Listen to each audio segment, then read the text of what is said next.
चमकाए। माननीय प्रधानाचार्य महोदय, आदरणीय निर्णायक मंडल, पूजनीय शिक्षकगण और मेरे सहपाठियों का हिंदी दिवस के अवसर पर मैं नंदिनी हार्दिक अभिनंदन करते हैं। जैसा कि हम सबको विदित है, आज का दिन मात्र औपचारिकता का नहीं बल्कि हमारी सांस्कृतिक चेतना और भाषाई अस्मिता का प्रतीक है। हिंदी भारत की आत्मा की भाषा है। यह केवल संवाद का साधन नहीं, हमारी परंपरा और संस्कृति का वाहक है। 14 सितंबर 1949 को संविधान सभा ने हिंदी को राजभाषा का दर्जा दिया। इस ऐतिहासिक निर्णय ने हिंदी को न केवल राष्ट्रीय पहचान दी बल्कि स्पष्ट कर दिया कि भारत की विविधता को एक सूत्र में बांधने वाली भाषा हिंदी ही है। अतः इस दिवस पर हम सबको यह संकल्प लेना चाहिए कि हिंदी के प्रचार प्रसार में सक्रिय भूमिका निभाएंगे और इसे आने वाली पीढ़ियों तक गर्व के साथ पहुंचाएंगे।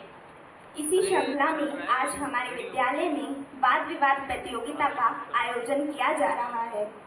यह प्रतियोगिता हमें न केवल बोलने की कला सिखाती है बल्कि सोचने, तर्क देने और अपने विचारों को प्रभावी ढंग से रखने की क्षमता भी प्रदान करती है। आज की इस वाद विवाद प्रतियोगिता का विषय है स्वच्छ भारत अभियान की सफलता वास्तविक न होकर केवल कागजों तक ही सीमित है। आज की इस प्रतियोगिता के मुख्य अतिथि एवं निर्णायक गण के रूप में हमारे बीच माननीय योगेश वशिष्ठ जी एवं नरेश शर्मा जी उपस्थित हैं। श्रीमान योगेश वशिष्ठ जी, आपने MA M.Ed में डिग्री प्राप्त कर पत्रकारिता में डिप्लोमा हासिल किया है। आप प्रधानाचार्य एवं शिक्षा विभाग के अधिकारी रहे हैं। आप राष्ट्रीय कवि के रूप में भी लोकप्रिय हैं। इसके अलावा आप अखिल भारतीय साहित्य परिषद खेतली व कठूमर में कई वर्षों तक संयोजक रहे। आपकी विशेषता है कि आपने कवि सम्मेलनों में व्यंग्यात्मक एवं ओजस्वी पाठ कर श्रोताओं को मंत्रमुग्ध कर दिया। आप वर्तमान में अपने काव्य पाठ के लिए राजस्थान प्रदेश भाजपा अध्यक्ष डॉक्टर महेश शर्मा द्वारा सम्मानित किए गए हैं। आप यहाँ पधारे, इसके लिए यह विद्यालय परिवार आपके प्रति आभार व्यक्त करता है। आज हमारे मध्य दूसरे निर्णायक महोदय श्री नरेश शर्मा जी हैं, जो साहित्य जगत में बहुत महत्वपूर्ण स्थान रखते हैं। महोदय, आप इतिहास के प्राध्यापक रहे हैं। आपके लेख विभिन्न पत्र पत्रिकाओं में प्रकाशित होते रहते हैं। आपकी प्रकाशित पुस्तकें पहेली, उपन्यास, मुखौटे, कहानी संग्रह हैं। आपने अनेक नाटकों का रंगमंचीय प्रदर्शन किया है। आप शासन प्रशासन व साहित्यिक संस्थाओं द्वारा विभिन्न पुरस्कारों से सम्मानित किए गए हैं। ज्ञान और प्रेरणा के स्रोत बनकर आज जो यहाँ आए हैं, उनके सम्मान में हर कोई श्रद्धा सुमन बिछाए हैं। अब मैं आदरणीय प्रधानाचार्य महोदय जी से निवेदन करती हूँ, वे सैपलिंग देकर श्रीमान योगेश वशिष्ठ जी का स्वागत करें। अब मैं उप प्रधानाचार्य जी से निवेदन करती हूँ कि वे आगे आकर सैपलिंग देकर श्री नरेश शर्मा जी का स्वागत करें।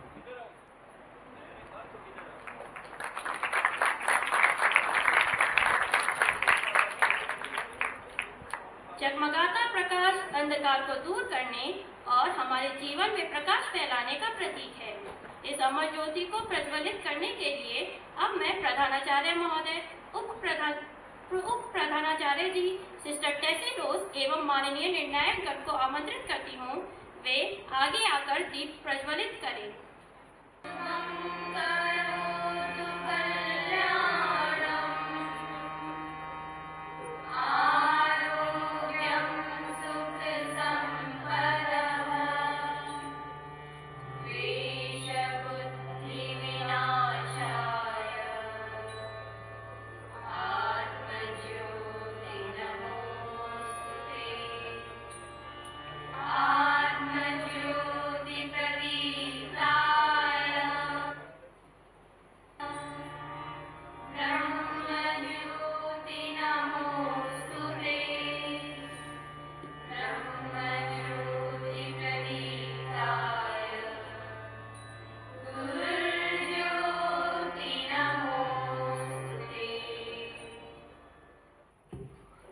सभी का बहुत बहुत धन्यवाद। अब मैं निर्णायक मंडल के सदस्यों से निवेदन करती हूँ कि वे अपना अपना स्थान ग्रहण करें। अब मैं गायत्री मैम से आग्रह करती हूँ कि वे सभी प्रतिभागियों को वाद विवाद प्रतियोगिता के नियमों से अवगत कराएं। सुप्रभात। प्रतियोगिता के नियम इस प्रकार हैं। निर्णायक गण एवं प्रतिभागी कृपया ध्यान दें। प्रत्येक सदन से 2 प्रतिभागी प्रतियोगिता में भाग लेंगे। एक प्रतिभागी विषय के पक्ष में और दूसरा विषय के विपक्ष में अपने विचार प्रस्तुत करेंगे। प्रतिभागियों को अपना परिचय देने की अनुमति नहीं है। विषय वस्तु, वक्तव्य कौशल एवं प्रस्तुतिकरण के आधार पर प्रतिभागियों का मूल्यांकन किया जाएगा। निर्धारित समय 4 मिनट है। 3 मिनट पर सांकेतिक घंटी बजेगी व समय समाप्ति की घंटी 4 मिनट पर बजेगी। प्रतिभागी द्वारा अतिरिक्त समय लेने पर ऋणात्मक अंकन किया जाएगा। मैं सभी प्रतिभागियों को शुभकामनाएं देती हूँ। धन्यवाद। बातों से सबको समझाना, ना माने तो सबक याद दिलाना, जब तक ना हो आश्वस्त कोई तब तक वाद विवादों के बाण चलाना। अब मैं पहले प्रतिभागी को इस विषय के पक्ष में विचार प्रस्तुत करने के लिए मंच पर आमंत्रित करती हूँ।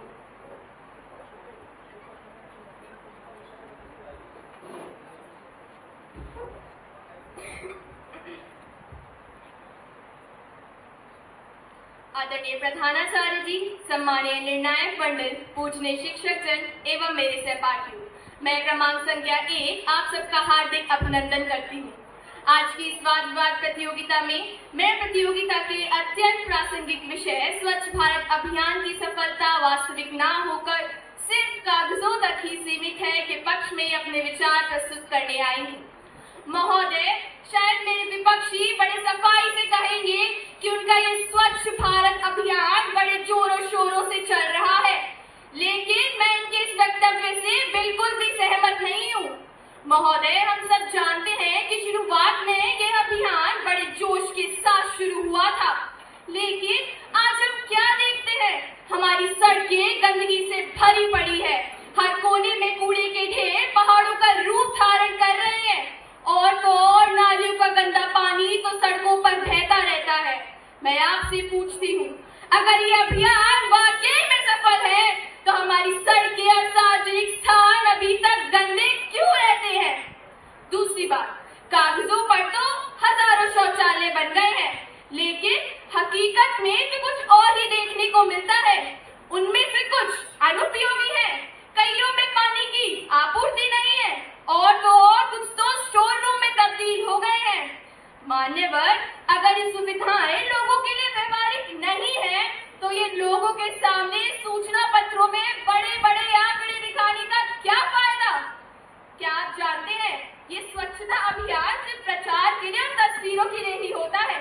असल में स्वच्छ भारत अभियान एक दिखावे की वस्तु बनकर रह गया है, न कि जमीनी बदलाव। हम सब जानते हैं कि ये नेता लोग हाथ में झाड़ू उठाते हैं सिर्फ एक कैमरे की तस्वीर के लिए और सुर्खियों में दिखने के लिए। नई सरकार आती है, जनता सोचती है कि अब बदलाव होगा, लेकिन हमारी सड़कों की गंदगी ज्यों की त्यों रहती है। सड़कों पर जाते समय बदबू के कारण सांस लेना दुर्लभ हो जाता है। इससे साबित होता है ये स्वच्छ भारत अभियान स्वच्छता से ज्यादा एक छवि निर्माण का विषय बनकर रह गया है। महोदय, मेरा सवाल है आप सबसे, आखिर कब तक हम इस दिखावे की दुनिया में सांस लेंगे? यह एक हास्यास्पद का विषय है। जगह जगह रंग बिरंगे कूड़े के डिब्बे लगाए गए, लोगों को अलग अलग कचरा डालने के लिए समझाया गया और जनता ने इसका पालन भी किया। लेकिन जब नगर पालिका की कूड़े की गाड़ी आई तो वही सारा गीला सूखा कचरा उठाया और डंपिंग ग्राउंड में जाके फेंक दिया। यानी जनता ने मेहनत की और सिस्टम ने उसका मजाक बना दिया। महोदय, स्वच्छ भारत अभियान एक सराहनीय पहल है, लेकिन इसकी असली सफलता प्राप्त करने के लिए हमें कागजी कार्रवाई से आगे बढ़कर जमीनी स्तर तक आना पड़ेगा। इस अभियान की असली सफलता तब प्राप्त होगी जब लोग अपनी आदतें बदलेंगे, जब लोग इधर उधर कचरा ना फेंके और जब लोग अपने गली मोहल्ले को साफ रखें। अंत में मैं बस यही कहना चाहूंगी, जरा गौर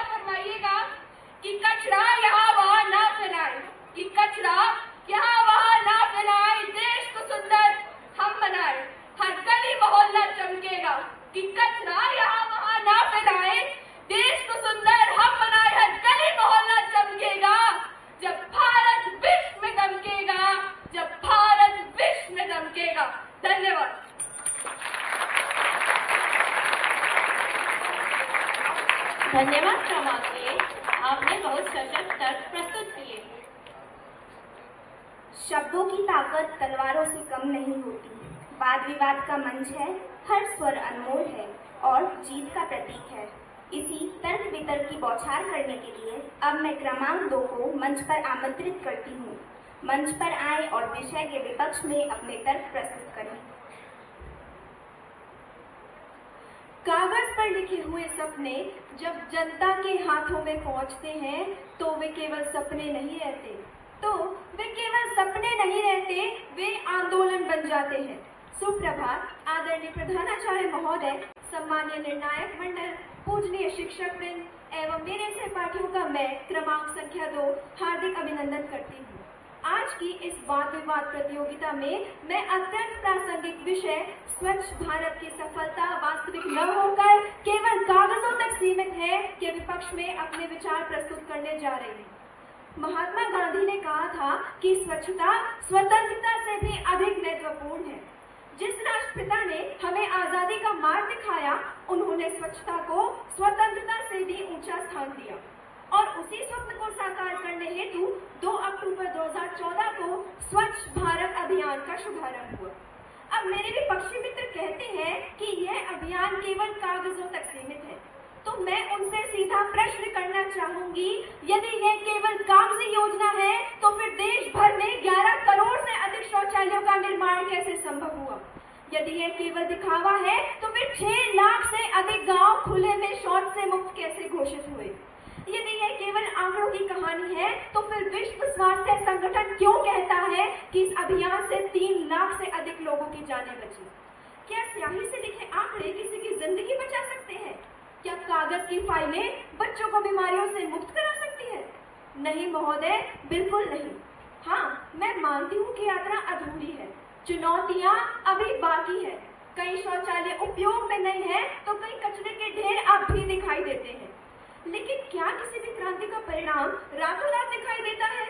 स्वतंत्रता संग्राम भी दशकों तक चला, तो क्या हम कह सकते हैं कि वह केवल कागजों तक सीमित था? अब मेरे विपक्षी मित्र कहते हैं गलियां गंदी हैं, तो मैं पूछना चाहूंगी, गलियां गंदी कौन करता है?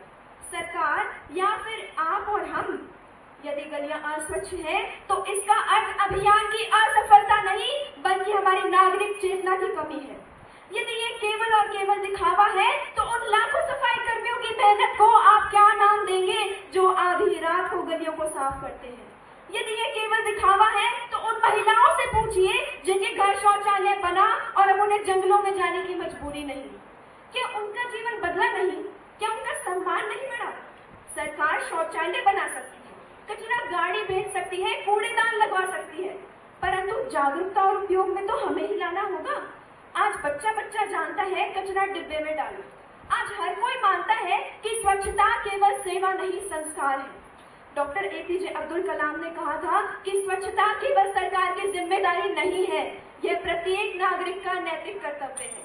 आज गांव का बच्चा हो या शहर का युवा, हर कोई समझता है कि सफाई हमारे संस्कारों को प्रदर्शित करती है। महोदय, मैं विश्वास पूर्वक कहती हूँ कि स्वच्छ भारत की सफलता सजीव है, सतत है और यही भारत की नई चेतना का प्रतीक है। इसे कागजी कहना उन करोड़ों श्रमिकों, सफाई कर्मियों और जागरूक नागरिकों का घोर अपमान है जिन्होंने इस अभियान को आंदोलन बनाया है। ये अभियान नहीं, यह भारत का संकल्प है और इस संकल्प को कोई कागज नहीं बल्कि 140 करोड़ भारतीयों का समर्पण जीवित रखेगा। यह आंदोलन नहीं, यह भारत का संकल्प है। यह झाड़ू का नहीं, यह जागरण का है। यह आंकड़ों का नहीं, यह आत्मसम्मान का है। यह कागजी नहीं, यह भारत की मिट्टी, भारत की नदियों और भारत की हवा में जीवित है। स्वच्छ भारत हमारा कर्तव्य भी है और हमारी क्रांति भी। धन्यवाद।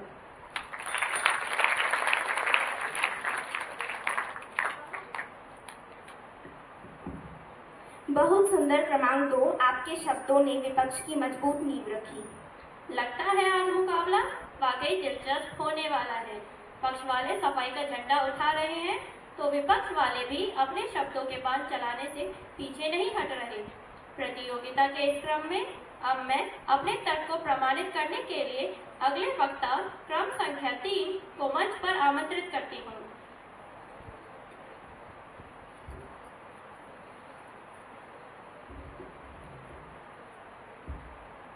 कागजों पर भारत चमके, धरती पर गंदगी दमके। सुप्रभात। मैं क्रमांक 3 आपके समक्ष इस विषय के पक्ष में एक ऐसी सच्चाई रखने जा रहा हूं जिसे हम सब रोज अपनी आंखों से देखते हैं लेकिन स्वीकार करने से बचते हैं।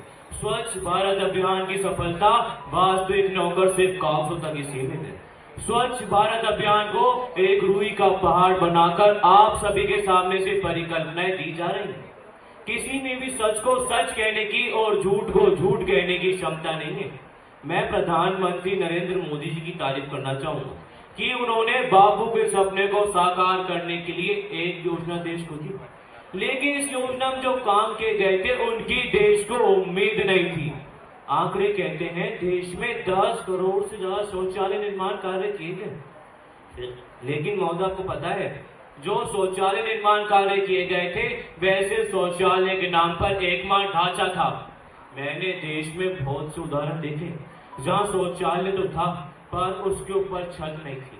और सबसे ज्यादा आश्चर्य तो तब होता है जब देखा गया कि कर्मचारियों की मिलीभगत से पुराने शौचालय को रंग पेंट करके नया बना दिया गया, जिससे तय की हुई राशि 12,000 रुपए मिल सके। मैं आपसे कुछ कहना चाहूंगा, अंधा बाटे रेवड़ी घर घर के को दे।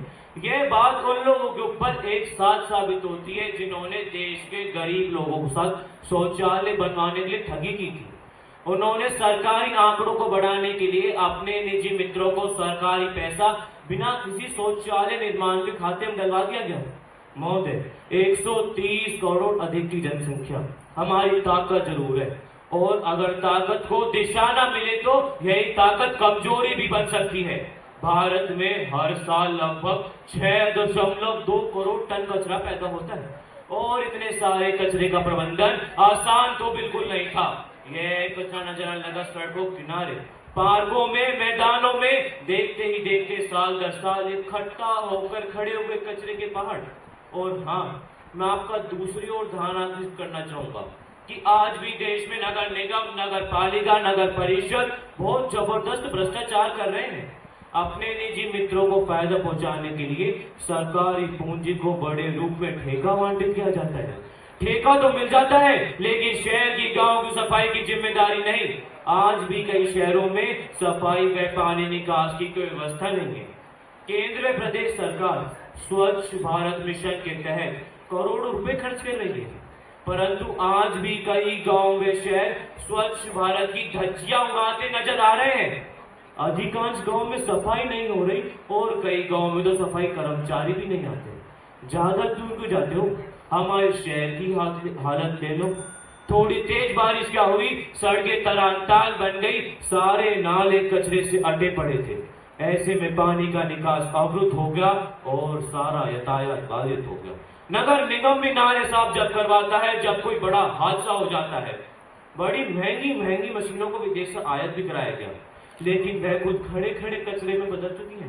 क्या इस परिकल्पना से भारत को स्वच्छ करने की सोच रहे हो आप? महोदय, जो भी अधिकारी बाबू के सपने को नेस्तनाबूद कर रहे हैं उन पर बहुत बड़ी कार्रवाई की जाए। बाबू का सपना अधूरा है, जनता की उम्मीदें अधूरी है, और आज भी भारत की सच्चाई कचरे के ढेर तले दबी हुई है। मैं अंत में केवल यही कहना चाहूंगा कि सच्चा भारत वही होगा जो स्वच्छ होगा, लेकिन अफसोस आज स्वच्छ भारत से एक स्लोगन है, हकीकत नहीं। धन्यवाद।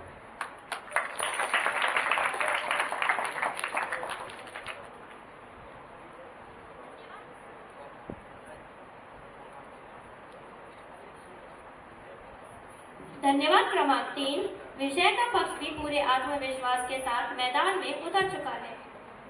जीवन में विजेता वही होते हैं जो चुनौतियों का सामना अलग ढंग से करते हैं, वे समाज के सामने एक मिसाल बन जाते हैं। अब मैं विषय के विपक्ष में अपने विचार प्रस्तुत करने के लिए क्रमांक 4 को आमंत्रित करती हूँ।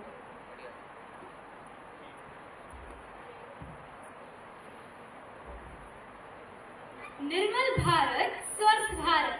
निर्मल भारत स्वस्थ भारत एक ऐसा सपना जो आंखों में तो बहुत ही अच्छा लगता है, पर जब सच्चाई पर उतरते हैं तो वह सपना पांव रखते ही कीचड़ में फिसल जाता है। यही है स्वच्छ भारत अभियान की असली कहानी। नारे जोरदार, कागज चमकदार और हकीकत बेकार। आदरणीय आदरणीय निर्णायकगण, शिक्षकगण एवं मेरे प्रिय साथियों, आज मैं क्रमांक 4 आप सभी के समक्ष पूर्ण विश्वास के साथ इस विषय के पक्ष में कहने जा रही हूँ कि स्वच्छ भारत अभियान की सफलता वास्तविक न होकर केवल कागजों तक सीमित है।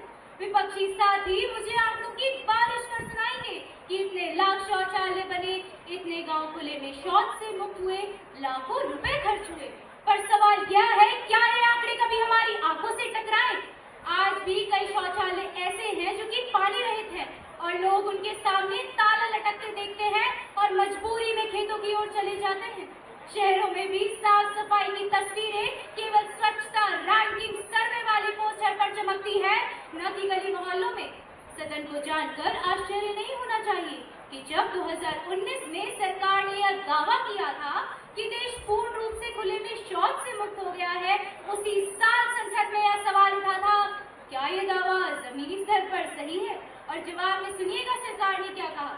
जवाब में स्वयं सरकार ने यह स्वीकार किया कि अब भी कई शौचालय ऐसे हैं जो कि कार्यशील स्थिति में नहीं है, यानी शौचालय बने जरूर है पर उन्हें पानी और रख रखाव की व्यवस्था नदारद।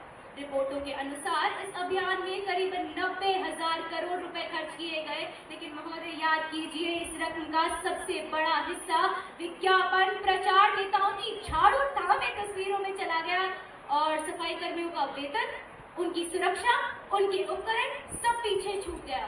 मैं आप सभी से पूछना चाहूंगी ये कैसा अभियान है जहां पब्लिसिटी पर जोर है और जरूरत पर छुट्टी।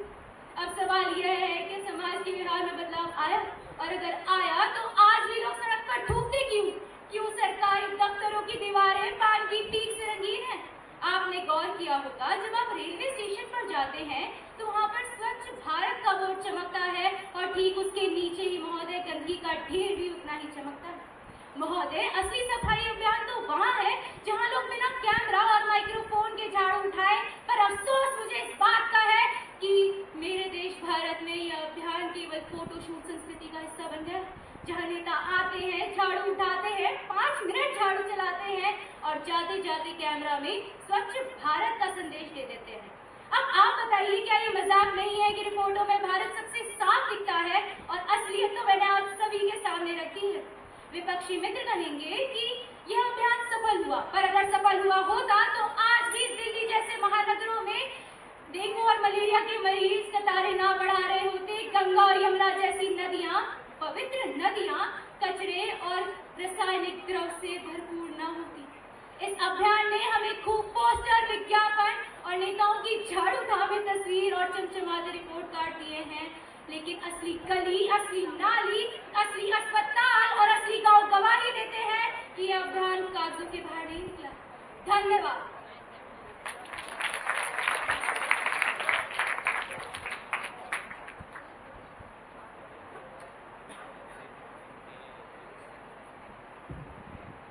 धन्यवाद क्रमांक 4, आपके विचार सराहनीय हैं। जिस विचार में तर्क ना हो वह केवल एक मत है, किंतु जिस विचार में तर्क हो वही समाज की दिशा बदल देता है। इन पंक्तियों के साथ अब मैं क्रमांक 5 को मंच पर आमंत्रित करती हूँ।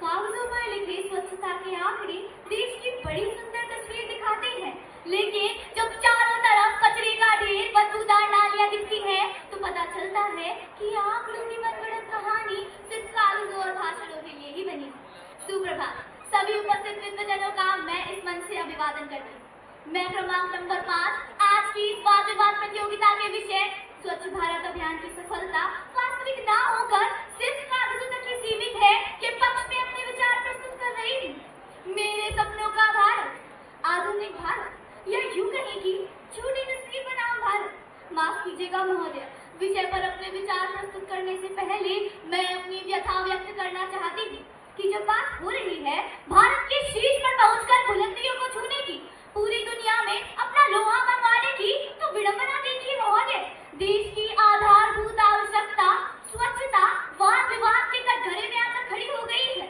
स्वच्छता एक ऐसा पाया है जिस पर देश की नींव टिकी है। पढ़ेगा इंडिया तो आगे बढ़ेगा इंडिया, ऐसा कहा जाता है, परंतु महोदय मेरा मत है कि स्वच्छ रहेगा इंडिया तो अपने पैरों पर टिका रहेगा इंडिया, अन्यथा अतिक्रमण इसकी रीढ़ की हड्डी को गलाकर इसे नष्ट कर देगा। स्वच्छता से उपजा स्वास्थ्य ही देश की असली संपत्ति है। महोदय, आज किसी भी पत्रिका को उठाकर देखिए, हमारे देश की राजनीतिक पार्टियां अपनी सुलभ मुस्कान के साथ हाथ में झाड़ू उठाए देश को कचरा मुक्त स्वच्छ भारत करार देने के लिए कटिबद्ध है।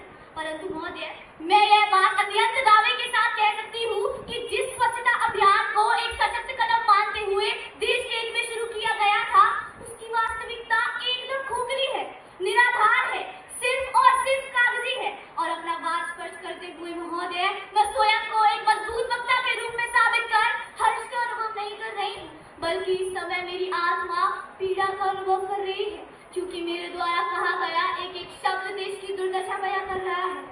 मैं अपने विपक्षी वक्ता से पूछना चाहती हूँ कि घर के कुछ घरों को में दिए जलाकर क्या पूरे देश में दिवाली मनाई जा सकती है?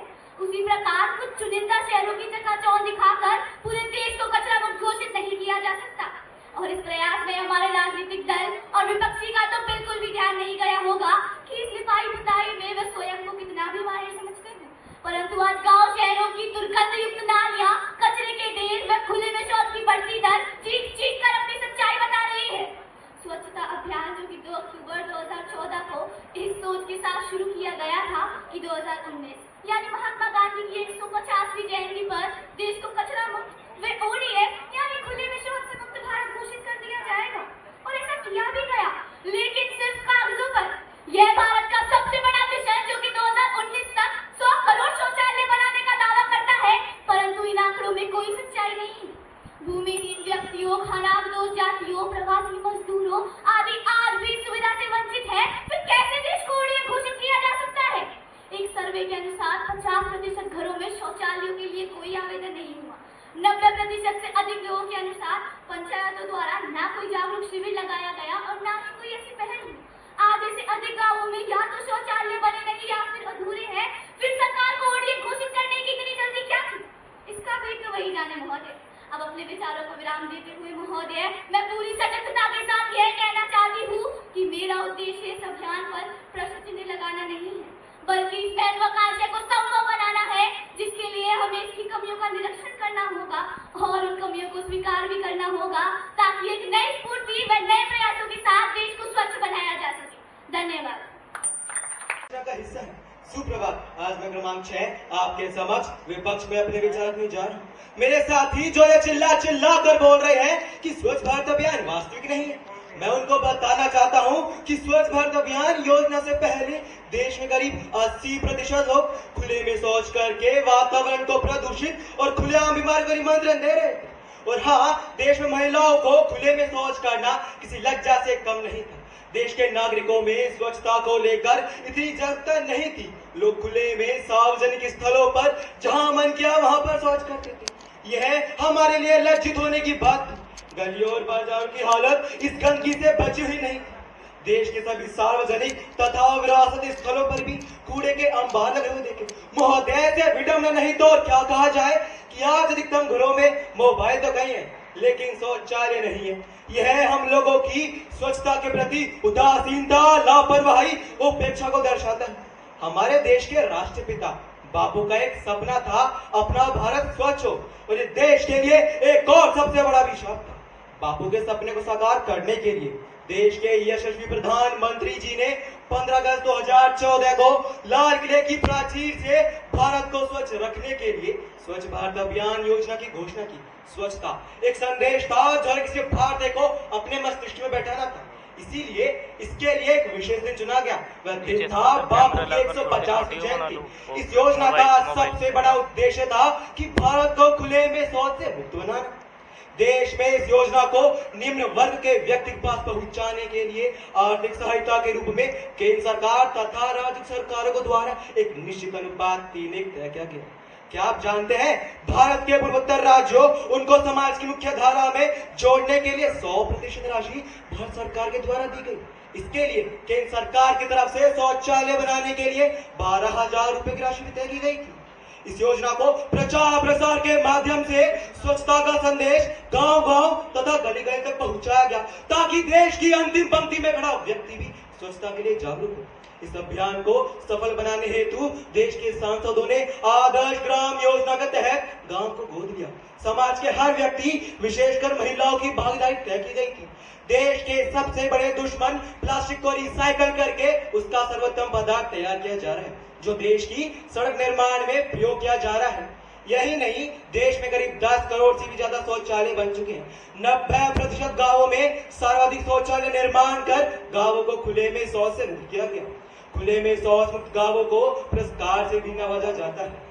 इस मंच के माध्यम से मैं आप सबसे विनती करना चाहूंगा, इस अभियान को सफल बनाने में अपना सहयोग जरूर दें, क्योंकि स्वच्छता ही सेवा है। इसके लिए सबसे पहले सुधार हमें अपने आप में ही लाना है। आज हमें हमारे घरों, शहरों, सार्वजनिक स्थलों को साफ करने के प्रयत्न करने होंगे। इस अभियान को एक औपचारिक कर्म या दिखावा न समझ इसे अपने नित्य कर्मों में शामिल करना जरूरी है। ये सभी आंकड़े बताते हैं कि स्वच्छ भारत अभियान महज कागजी कार्रवाई न होकर यथार्थ के धरातल पर सफलतापूर्वक परिणत हुई है। अंत में बस इतना कहना चाहूंगा, अपने आसपास के क्षेत्र जहां भी आप निवास करते हैं वहां स्वच्छता का विशेष ध्यान रखें।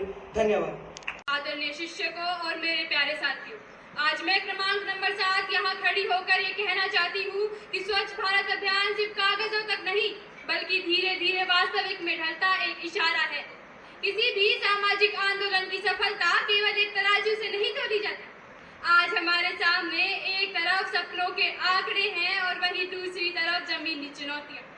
सवाल ये नहीं कि समस्याएं अभी भी बची हुई हैं, सवाल ये है कि क्या इस योजना ने बदलाव की दिशा में ठोस कदम रखे या नहीं। तो मैं कहना चाहूंगी, निश्चित रूप से रखे। ये कहना न्याय संगत नहीं होगा कि इतनी विशाल योजना केवल एक दिखावा है। साथियों, जब ये कहा जाता है कि स्वच्छ भारत अभियान सिर्फ कागजों तक सीमित है, तो मुझे ये सोचने पर मजबूर होना पड़ता है, क्या इतने करोड़ों शौचालयों का निर्माण सिर्फ एक कागजी काम है।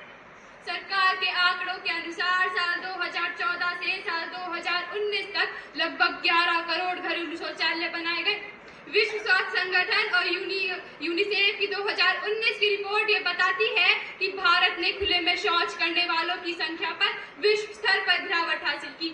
तो यहाँ सवाल ये उठता है, क्या इतनी व्यापक उपलब्धि को नकारना न्याय संगत है। अब मैं अपने विपक्षी साथियों से पूछना चाहूंगी, क्या ये भी सच नहीं कि 60 लाख से अधिक गांव ODF घोषित किए गए। स्वच्छता सर्वेक्षण की 2022 की रिपोर्ट ये बताती है कि भारत के लगभग 4000 से अधिक शहरों में नियमित कचरा संग्रह और प्रसंस्करण की व्यवस्था स्थापित है। यदि ये सब सिर्फ कागजों में होता तो क्या आज हम इंदौर जैसे शहर को लगातार 5 बार भारत का सबसे स्वच्छ शहर बनते देख पाते। निश्चित है, चुनौतियां अब भी मौजूद है। ग्रामीण क्षेत्रों में शौचालय दर की कमी है, शहरी कचरा प्रबंध अभी अधूरा है और कई बार तो घोषणाएं भी जमीनी स्थिति से मेल नहीं खाती। पर यहाँ सवाल ये उठता है, क्या ये केवल अभियान की विफलता है या हमारे समाज की आदतें, संसाधना और बढ़ती आबादी का प्रमाण। 140 अरब से अधिक की आबादी में व्यवहार परिवर्तन रातों रात संभव नहीं। ये ठीक वैसा ही है जैसा एक महान जहाज को मोड़ने में समय लगता है। दिशा बदल चुकी है, गति धीरे धीरे बढ़ेगी। मेरे विपक्षी साथियों का कहना है कि प्रचार और विज्ञापन ने काम को ढक लिया, पर क्या अब ये भी नहीं मानना होगा कि ये जन जागरूकता की चिंगारियां थे जिन्होंने बच्चों को स्वच्छता शपथ दिलाई, युवाओं को रैली में उतारा और करोड़ों लोगों को सोचने पर मजबूर किया। प्रधानमंत्री स्वयं सड़कों पर झाड़ू लेकर निकले, क्या ये एक आदर्श कदम नहीं था जो लाखों लोगों को प्रेरित कर गया। साथियों, अब तो आंकड़े भी इस दिशा की ओर इशारा करते हैं। WHO ने अनुमान लगाया है कि भारत में खुले में शौच की प्रथा कम होने से हर वर्ष 3 लाख से अधिक बच्चों की जानें बच रही हैं। यूनिसेफ की 2022 की रिपोर्ट ये बताती है कि ग्रामीण भारत में डायरिया जैसी बीमारियों की कमी हो रही है। क्या इतने करोड़ों बदलावों को कागजी कह देना सही है। अब मैं अपने विपक्षी साथियों के सामने एक और सवाल रखना चाहूंगी। क्या आंकड़ों और वास्तविकता के बीच की दूरियां इस कारण है कि जनगणना और सर्वेक्षण में अभी भी अंतर है। क्या इतने बड़े देश में हर गांव, हर शहर और हर गली को कवर कर पाना संभव है। यदि ये कठिनाई है तो क्या ये कठिनाई हमें अभियान की उपलब्धि को नकारने का आधार दे सकती है। माननीय अध्यक्ष महोदय, भारत जैसे विशाल और घनी आबादी वाले देश की तुलना हम किसी छोटे यूरोपीय देश से नहीं कर सकते। वहाँ 50 लाख की आबादी में परिवर्तन लाना संभव है, पर यहाँ का एक एक राज्य उस यूरोपीय देश से बहुत बड़ा है। फिर भी भारत ने संसार को ये बताया है कि यदि वह कुछ ठान ले तो उसे करके ही दिखाता है। अंत में मैं बस इतना ही कहना चाहूंगी कि स्वच्छ भारत अभियान सिर्फ मंजिल नहीं बल्कि एक यात्रा है। हाँ, माना अभी अभियान अधूरा है, पर इसकी शुरुआत ही ऐतिहासिक थी। आने वाले वर्षों में जब तकनीकें अधिक बजट और समाज की भागीदारी इस यात्रा को गति प्रदान करेंगी, तब शायद जो लोग आज से कागज ही कह रहे हैं, कल वो ही इसे भारत की सबसे बड़ी उपलब्धि मानेंगे। धन्यवाद। पहचानिए जनाब, मरीज को मत सताइए। मर्ज को पहचानिए जनाब, मरीज को मत सताइए। चाहते हैं यदि देश में सुधार तो सीधे मुद्दे पर आइए। सुप्रभात सभी माननीय उपस्थित वृद्धजनों का मैं इस मंच से अभिवादन करती हूँ। मैं क्रमांक नंबर 8 आज की इस वाद विवाद प्रतियोगिता के विषय स्वच्छ भारत अभियान की सफलता वास्तविक न होकर सिर्फ कागजों तक ही सीमित है के विपक्ष में अपने विचार प्रस्तुत कर रही हूँ। आलोचना की ऐसी ही महिमा है। आलोचकों की सी एकाग्रता, परस्पर आत्मीयता और निमग्नता तो भक्तों में भी दुर्लभ है। थोड़ा सा मौका मिलते ही अपने तर्कश को प्रतिवादों के बाणों से भरकर इस तरह तत्पर रहते हैं कि अभिमन्यु का युद्ध कौशल भी पीछे छूट जाता है। परंतु आज मैं उनके द्वारा प्रस्तुत तर्कों का प्रत्युत्तर देने के लिए ही उपस्थित हूँ। महोदय, मेरे विपक्षी वक्ता स्वच्छ भारत अभियान जो कि 2 अक्टूबर 2014 को इस महत्वाकांक्षा के साथ आरंभ किया गया कि 2019 तक भारत को कचरा मुक्त भारत घोषित कर दिया जाए, और ऐसा हुआ भी। परंतु मेरे विपक्षी वक्ता तो आंकड़ों की भूल भुलैया में इस कदर खो गए हैं कि उन्हें इस अभियान की वास्तविक सफलता तो दिखाई ही नहीं दे रही है।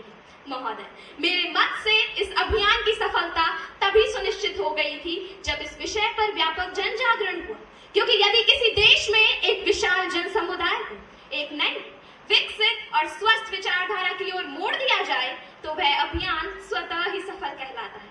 परंतु यदि फिर भी मेरे विपक्षी वक्ता आंकड़ों को अपने तर्कों का आधार बनाते हुए इस अभियान की सफलता को कागजी बता रहे हैं, तो मैं स्पष्ट कर देना चाहती हूँ महोदय कि इस मिशन की शुरुआत में 38.7% लोगों के पास शौचालय की सुविधा थी, जो आज बढ़कर 99.11% हो गई है।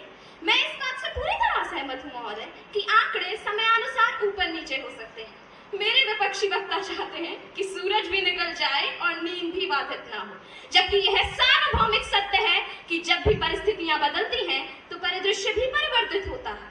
परंतु मेरे विपक्षी वक्ताओं ने तो आंकड़ों का वह चश्मा पहना हुआ है जिससे वह चारों तरफ केवल कमियां ही कमियां देखते हैं, क्योंकि उन्हें डर है यदि उन्होंने नजरिया बदला तो उन्हें जमीनी हकीकत दिखाई देगी, जो शायद वह देखना नहीं चाहते कि स्वच्छ भारत अभियान ने निस्संदेह स्वच्छता को राष्ट्रीय प्राथमिकता बनाकर ऐतिहासिक उपलब्धि हासिल की है।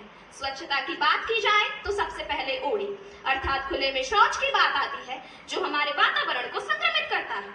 2014 से 2019 तक ग्रामीण क्षेत्रों में 1 करोड़ शौचालयों का निर्माण हो गया है, जिससे डायरिया आदि बीमारियों पर काबू पाया गया है, और वर्ष दर वर्ष घटती शिशु मृत्यु दर इस बात के पक्ष में गवाही दे रही है कि स्वच्छता मिशन केवल कागजों में ही नहीं, जमीनी हकीकत में भी सफल हुआ है। आज से 10 वर्षों पूर्व लोगों में स्वच्छता से जुड़ी स्वस्थ आदतों का अभाव था।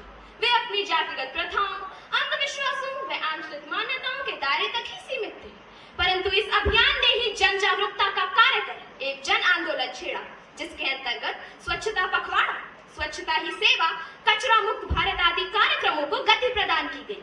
अब हर घर में नियमित रूप से हाथ धोना, भोजन की स्वच्छता, दैनिक गतिविधियों में स्वच्छता, चिकित्सा सुविधाओं में स्वच्छता आदि पहलू शामिल हैं, जिन्हें आंकड़ों में लिपिबद्ध नहीं किया जा सकता। फिर कैसे मेरे विपक्षी वक्ता स्वच्छ भारत अभियान की सफलता को संदिग्धता के कटघरे में लाकर खड़ा कर देते हैं? महोदय, स्वच्छता केवल सार्वजनिक विषय ही नहीं, व्यक्तिगत विषय भी है। अतः स्वच्छता को वाद विवाद से परे रखकर स्वच्छ नियमित आदतों के निर्माण में सहयोग प्रदान करें, जिससे इस अभियान को और बढ़ावा मिले और देश की प्रगति को सुनिश्चित किया जा सके। धन्यवाद। सम्माननीय संस्था के प्रधानाचार्य महोदय, समस्त गुरुजन, बहनों, भाइयों, मेरे साथी विद्वान लेखक सम्मानीय नरेश जी, प्रतियोगिता में भाग लेने वाले प्यारे छात्रों, छात्राओं और आप सब प्रिय छात्रों छात्रा, सबसे पहले तो मैं इस संस्था को के प्रति आभार प्रकट करना चाहता हूँ कि ऐसे अवसर पर मुझे यहाँ बुलाया, सम्मानित किया और काम ऐसा दिया, वस्तुस्थिति से देखा जाए तो बड़ा दुष्कर कार्य है। मंच पर जो भी प्रतिभागी भाग लिया, जिन्होंने पक्ष और विपक्ष में विषय के, बड़ा मुश्किल है कि कौन प्रथम, कौन द्वितीय, कौन तृतीय, किस किस तरह से। सब में अपना अपना कौशल है, अपनी अपनी प्रतिभा है और संस्था को इस बात के लिए बहुत बहुत धन्यवाद देना चाहता हूँ कि आप जो संस्कार इन बालकों में, इनके अंतर्निहित छिपी हुई प्रतिभाओं को विकास करने में जो आपका सहयोग है, वास्तव में लाजवाब है। मुझे याद आता है एक प्रसंग, हमारे राष्ट्रपति अब्दुल कलाम आजाद बहुत गरीब घर से थे और रोजगार पाने के लिए एनडीए की परीक्षा देने के लिए जब देहरादून गए, उनका चयन जब नहीं हुआ तो बड़े हताश हो गए और एक पुस्तक में वर्णन आता है कि इतने हताश हुए कि वो आत्महत्या के लिए तैयार हो गए। ऋषिकेश में शिलाखंड पर बैठकर, गंगा नदी में कूदकर अपने आप की जीवन लीला समाप्त करने के लिए तत्पर हुए तो पीछे से एक आवाज आई, क्या कर रहे हो बेटे? उन्होंने अपना अनुभव सुनाया कि मैं इस परीक्षा में सफल नहीं हुआ और मुझे तो वापस जाने के लिए किराया भी नहीं मिली थी। पीछे से ये आवाज आई कि आप क्यों समझ रहे हैं कि ईश्वर ने आपको इस लायक बनाया है?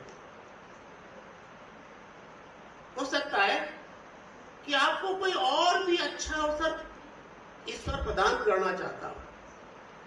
आप इस विचार को विलोपित कीजिए और वापस अपने घर जाइए। हो सकता है आपका इंतजार कहीं दूसरी जगह हो रहा हो और हम सब जानते हैं कि फिर वो सहायक वैज्ञानिक रूप में चयनित हुए और इस देश को वो शक्ति प्रदान कर गए जो शक्ति आज तक कोई नहीं दे पाया। जीवन भर विद्यार्थी बने रहे और जब राष्ट्रपति भवन से वापस घर गए तो केवल किताब उनके साथ थी और कुछ साथ नहीं था। तो कहने का मतलब यह है कि कोई इस परीक्षा में प्रथम स्थान प्राप्त कर जाए, कोई इस परीक्षा में सेलेक्ट हो जाए, चयनित कर लिया जाए, ये महत्व नहीं रखता।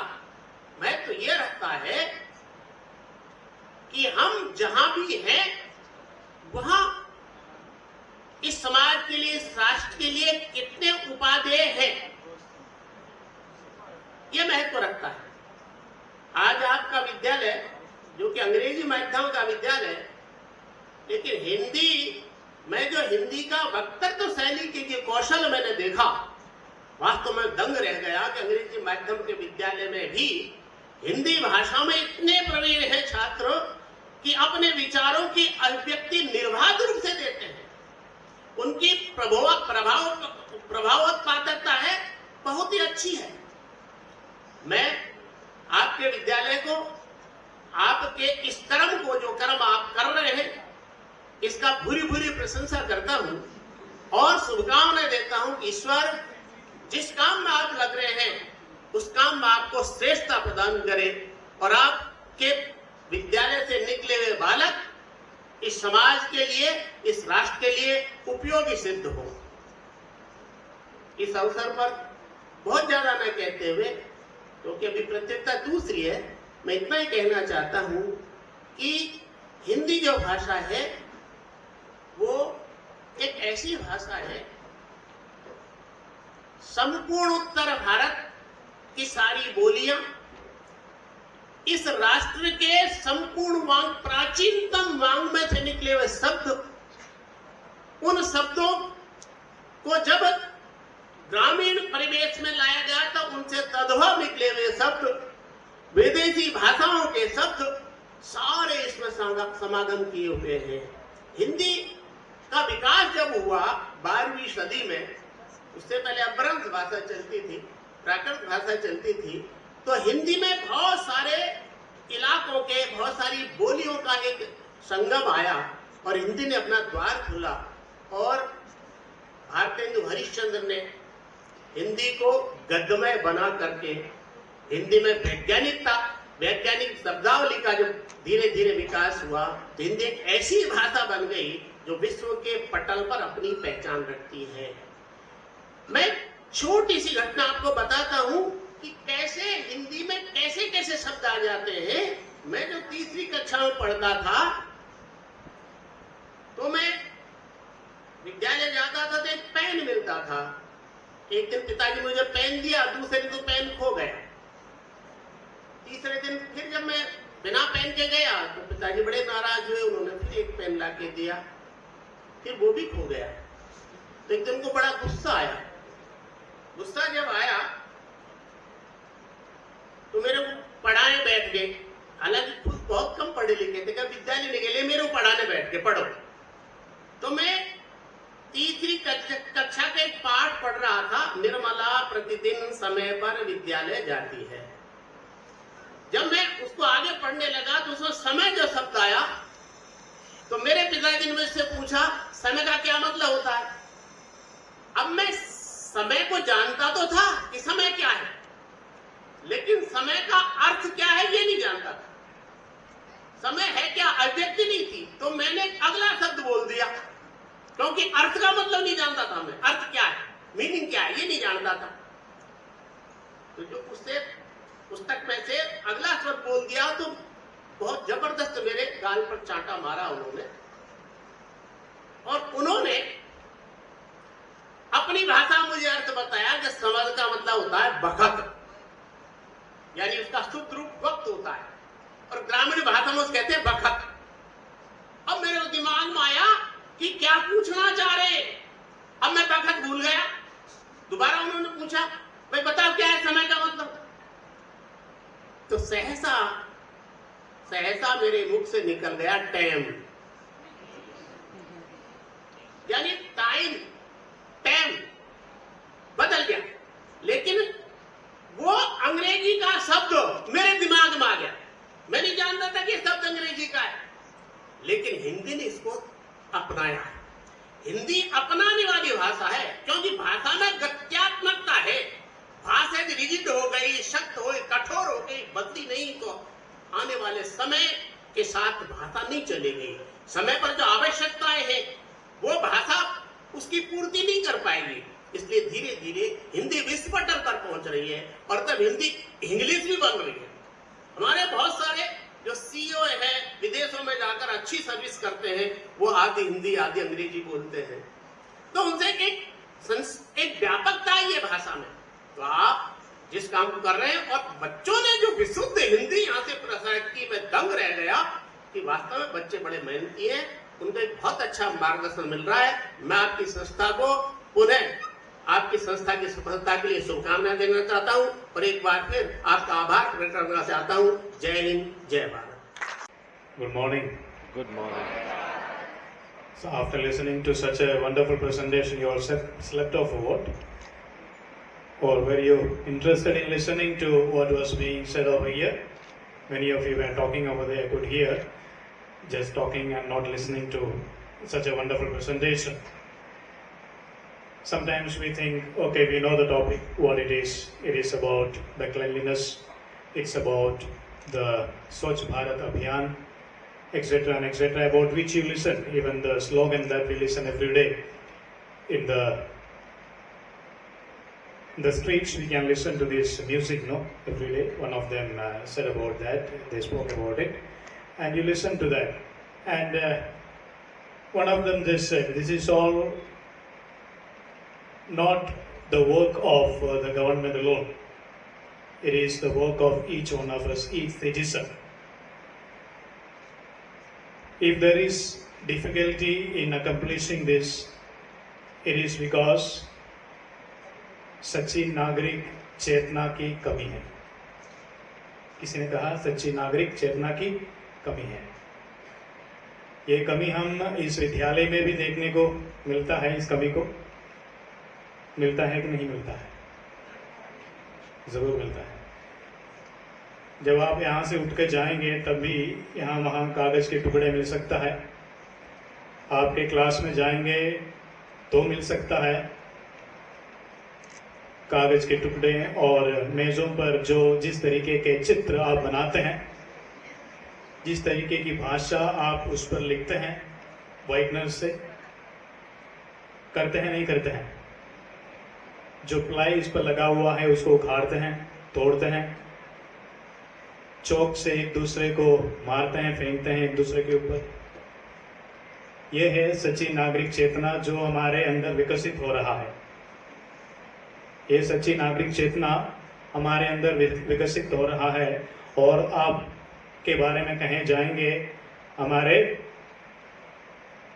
फ्यूचर नागरिक, भविष्य के हमारे सच्चे नागरिक.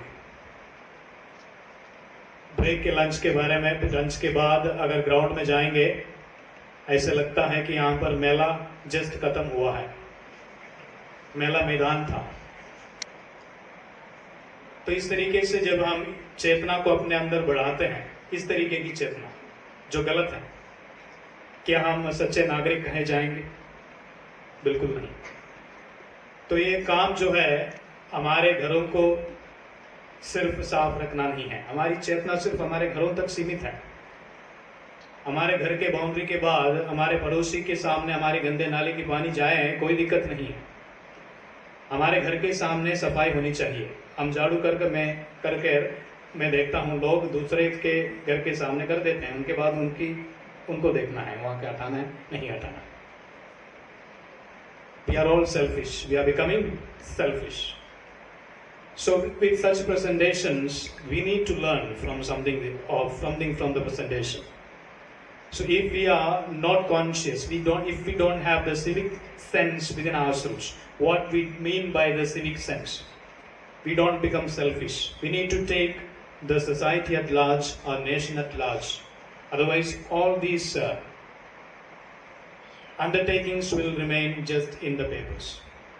If we don't become conscious about our responsibilities, if we don't become conscious about our responsibilities, all these endeavors will just remain in the papers. So dear friends, let us learn for our life today. Let us learn for our life today. If I ask you after every lunch break to pick up the papers, the foil papers which you throw here and there, which nobody else is coming to do that, to pick up, will you be happy about that? How many of you say yes, we'll be happy to do that? Just a few hands. Yes, exactly. This is the civic sense that we have. This is a moral responsibility that we are nurturing within ourselves. ये मेरा काम नहीं है. ये मेरा काम नहीं है. इसके लिए लोगों को निर्धारित कर रखा है.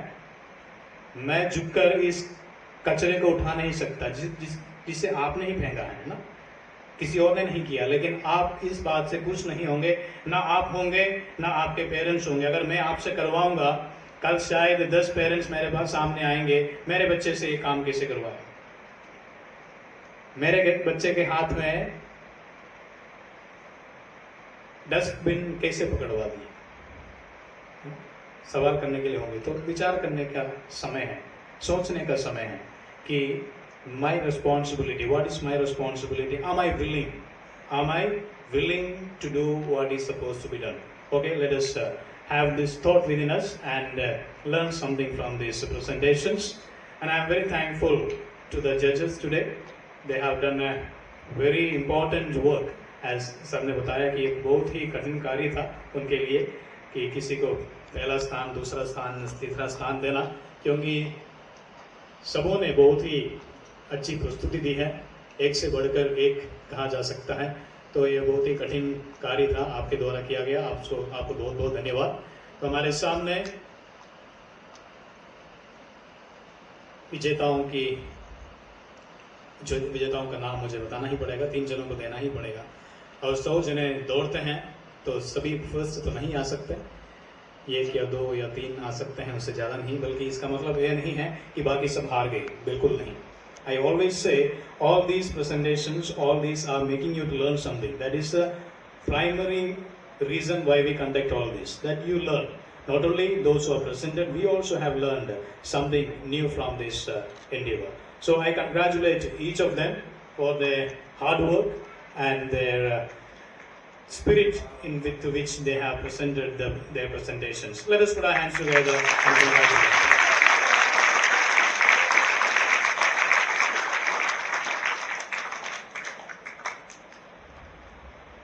So the third place goes to just number 4, Riddhi Singh of Gold House with 42 points. Second place goes to Anubhav Siddhi with 44 points, Blue House. And first place goes to Prachi Yadav with 50 points, Greenhouse. Congratulations to all the winners.